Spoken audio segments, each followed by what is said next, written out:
Аян Өтепберген 1992 жылы 26 сәуірде Алматы қаласында өмірге келген.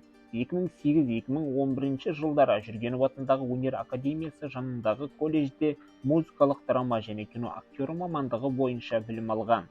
Ол алғаш рет Ақан Сатаев түсірген «Жау жүрек мың бала» фильмінде Таймас рөлі арқылы қалың көпшілікке танылды. Кейін ұлттық арна түсірген «Олим шыңы» сериалында басты рөлдердің бірін сомдады.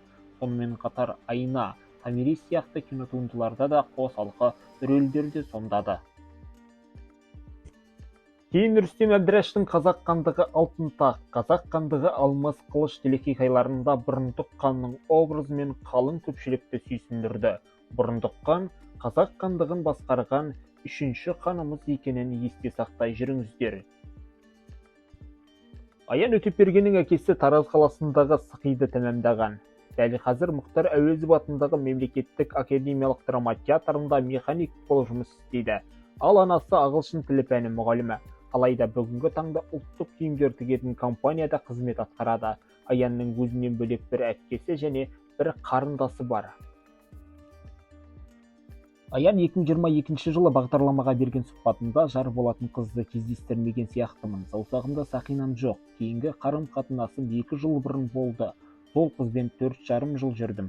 Қазір сүйіктім бар. Екеуміз әдемі таныстық. Негізі маған өз ойы бар қыздар ұнайды. Ал анамның талабы басқа. Анама үйде отыратын келін керек. Анама ең бастысы текті жердің қызы керек. Бірақ үйленуге әлі дайын емеспін. Жиі ғашық боламын. Сұлулықты жақсы көремін деген болатын. Аян Өтепберген фильмдегі және театрдағы әртүрлі рөлі үшін түрлі мемлекеттік марапаттардың иегері атанған.